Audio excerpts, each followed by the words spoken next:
Okay, let's now discuss the types of binary trees. So there are three types of binary trees, namely strictly binary tree or full binary tree, skewed binary tree, and complete binary tree. Now let's discuss the first type, that is strictly or full binary tree. A binary tree having 2 power I nodes in any given level I is called strictly binary tree, or also called as proper binary tree. Here at level 0, it is represented as 2 power I, that is level I. Here I is 0, so it will be 2 power 0. Here 1. Here it is level 1, 2 power 1.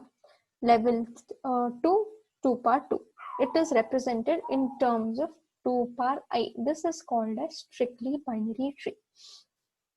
The second type, skewed binary tree. A skewed tree is a tree which consists of only left subtree or right subtrees. A tree with only left subtree is called left skewed binary tree. A tree with only right subtree is called right skewed binary tree. Here in the following tree representation, this is called the right skewed tree and this is called the left skewed tree. Next type is complete binary tree.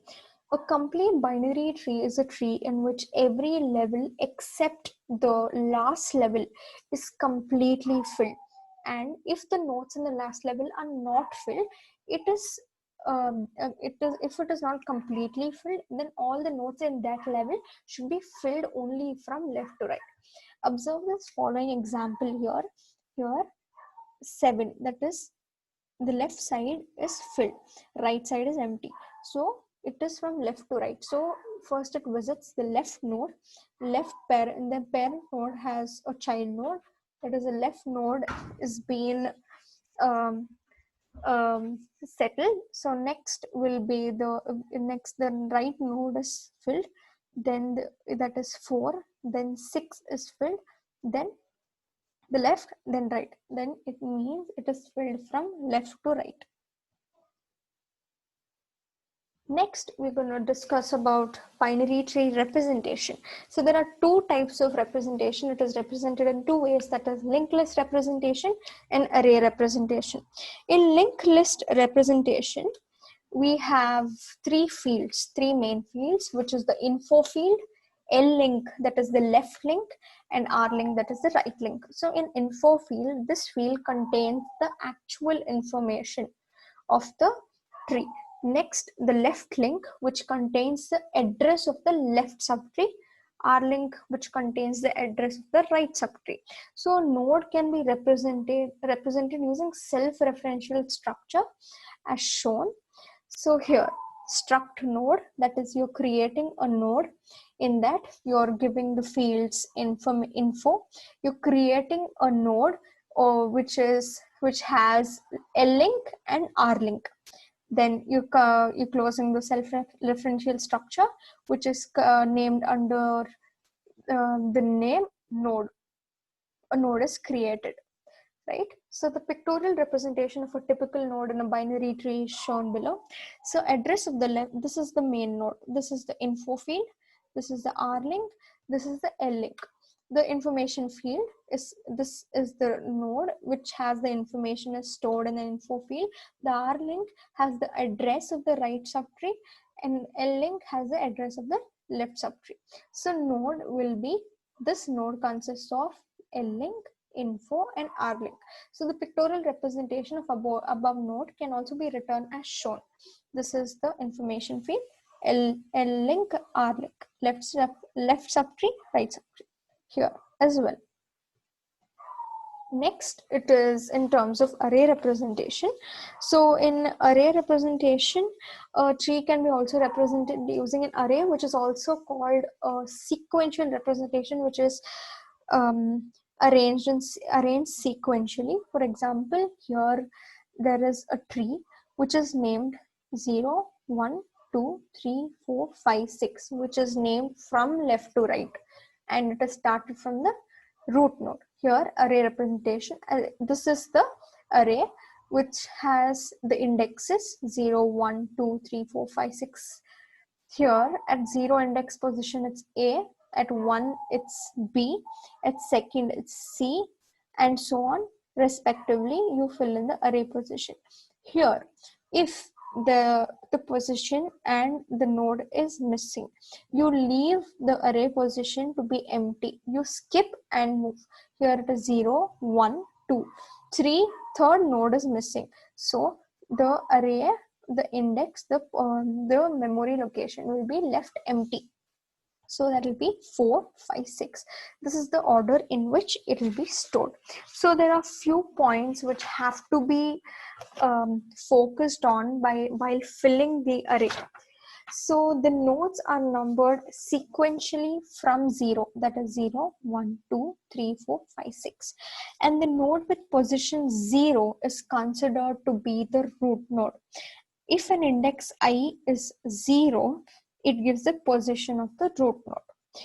Given the position of any other node, I, 2i plus 1 gives the position of the left child, and 2i plus 2 will give the position of the right child.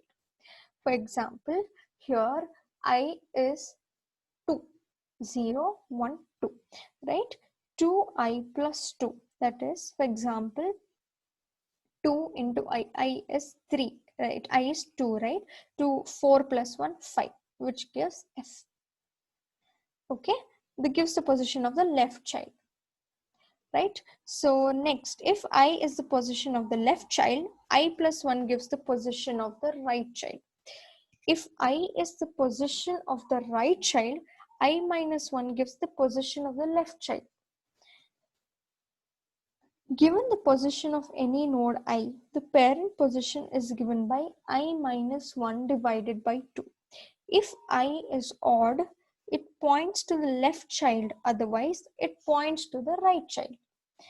A tree can be represented using arrays in many other different ways, right? So next we'll talk about binary tree traversals, which is of 3 types: pre-order, post-order, and in-order. Pre-order, first we'll discuss about pre-order. Pre-order traversals, it can be defined recursively as follows, which has 3 steps. First, you process the root node. Second step, you traverse the left subtree in pre-order and traverse the right subtree in pre-order. Here, this is the root node, left and right. First, you process the root node, left and right. For example, here, let's take this example. This is the tree. Here, first it processes the root node. First, you have to start from the leaf nodes. So here, this is the root node for this subtree. Root, left, right, D, G, H. Keep this aside. Here, root, left, right, E, left, there's no child node, so it will be I, E, I. So here, this is considered to be D. Now, let's rearrange it. This will be D, G, H, E, I, and F. Here, now A has one left subtree, right subtree. So it will be root. So this will be root, left, right, root, left, right. So this will be B, D, G, H, right? There's no child node. Here it will be C, E, I, F. So this will be root, left, right. So that will be A, B, D, G, H, C, E, I, F. Now process A, root, left, right. So it will be A, B, D, G, H, C, E, I, F. This is how pre-order traversal works. Let's see how the C function to traverse a tree in pre-order. So now you're creating a void pre-order, a node which is called root, right? You're creating a node.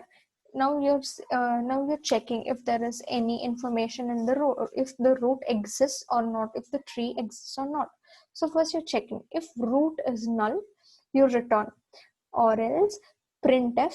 First you print the information in the root, then pre-order, it accesses the left link, then the root accesses the R link. That is how it is shown here. It is first it accesses the root, then it accesses the left link, then it accesses the right link. First it prints the root information. Here the information is D, then it goes here See, that's what here it is. First root is printed, then the L link is followed, then R link is followed, right? That's what pre-order function works. Next, it is post-order traversal. In post-order traversal, it can be recursively defined as the first step. First, you process the left subtree, then right subtree in post-order, then the root node.